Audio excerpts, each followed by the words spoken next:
Animal Crossing burnout is real, and with no new updates coming from Nintendo, I found myself picking up the game less and less. And I've been really missing the good old days of early Animal Crossing. But don't worry, a new game has literally just come out and it will solve all of your problems. And it might become the next Animal Crossing New Horizons. I'm not kidding, this game has potential and can even be played multiplayer. Today, we are talking about Dinkum. Dinkum is a life sim set in the Australian outback, which is ironically how the UK feels right this second. I am so warm. This game is currently in early access and only available on Steam right now. However, if you go over to the website, it does say TBC for console release dates. Not only is this video telling you guys all about this game, it's also serving as a plea. Please, can the developer of this game put this game on the Nintendo Switch?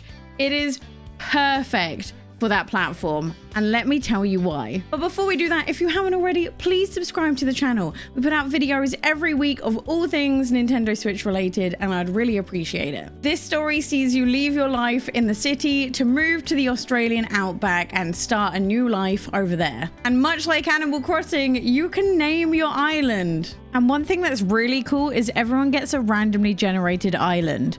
So yours won't look the same as anyone else's who plays this game. Don't worry though, you don't move to the island completely by yourself. Fletch comes with you. She is like the grandma equivalent of Tom Nook and will serve as the overseer to everything that happens on the island. My biggest regret was not reading the dialogue and realizing I was placing her tent down and not my tent down. So Fletch is now in the best place on the entire island, and I am next to it. So if you haven't played this game yet, the first tent you place down is not your own. Don't make the same mistake I did. Within seconds of arriving to the island, you really do truly feel like you're in Australia, because everything attacks you. You'll be running around like, oh, look at this cute bird. It attacks you. Oh, look, a crocodile runs after you. Oh, a shark. Animal Crossing taught me that I can go swim by them and nothing will happen. It bites you. But weirdly enough, the danger makes this game better somehow. I think Animal Crossing might have been better with more danger. So you might be wondering, Eeowna, what do we even do in this game? It's a life sim. You can do whatever you want and it's great. You can fish, you can catch bugs, you can go mining, you can create a farm and own your own animals. You can also go out with a metal detector and try and discover hidden treasures that way. And this actually became one of my favorite things to do when running around my island. And you can even go hunting. Yeah, you can eat animals in this game. And there's also cooking. It's so diverse. Shockingly, I actually quite like the fishing mechanic. It's more involved than Animal Crossing, but a lot less frustrating than Stardew. Basically, if the fish is splashing, you don't reel them in. If the fish isn't splashing, you reel it in. Do either of those wrong and you lose stamina. And once your fishing stamina goes down to 0, you lose the fish. You can't catch the sharks though, okay? I tried, it doesn't work with a fishing rod. There's also overarching goals to this whole thing, but they are quite large and do take quite a lot of time to do. Pretty early on, you have a conversation with Fletch, who tells you that to be recognized as a town, the island needs 5 permanent residents, and that you need to make this happen. Yep, classic Tom Nook style.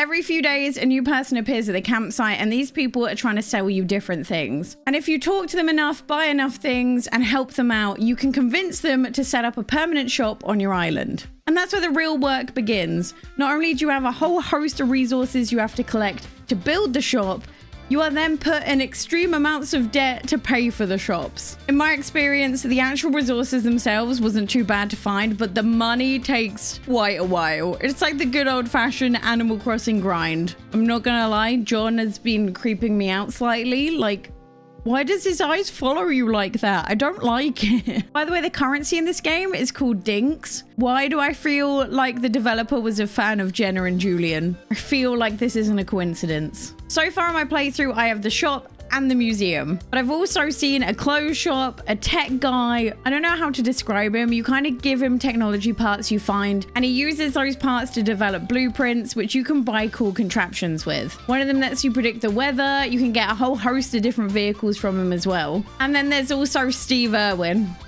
You buy chickens from him. Couldn't be an Aussie game without Steve Irwin, could it? Now, if you're a fellow lover of Animal Crossing New Horizons, The museum may seem familiar to you. It is incredibly similar, but honestly, I don't mind it. The only thing I thought was the museum wasn't very big, which means there must not be that many species of animals at the moment.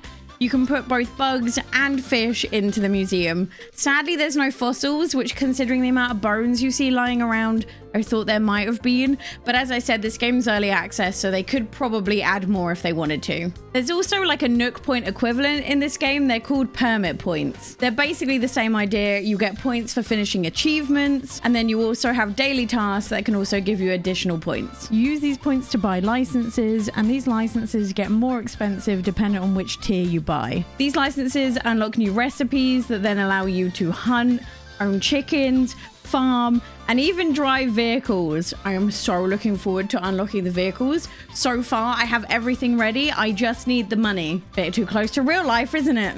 The crafting mechanics themselves are also similar to Animal Crossing, if a tad more complicated, but kind of in a good way. When you need to bring resources to craft, they often need a few additional steps. For example, if you need wooden planks, first you need to go out with your axe and collect the logs from the trees.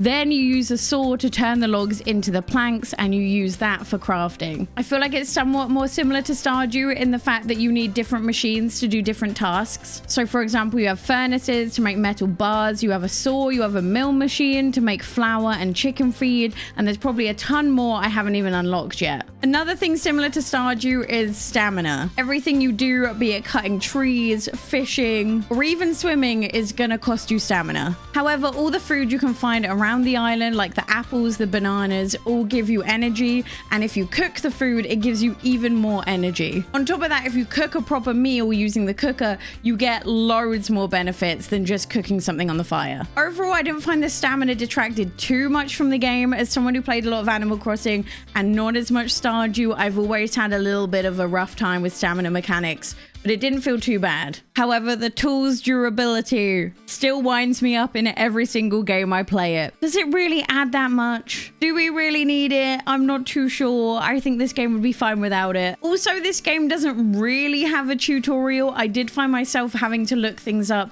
every now and again to try and figure things out.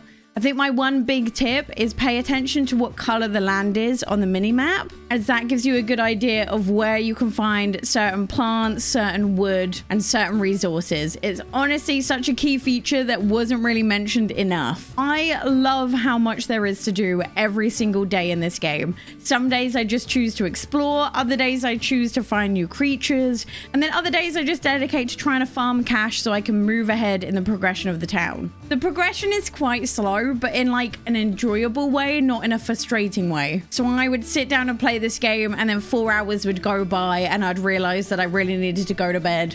Yep, I stayed up really late playing this game as well.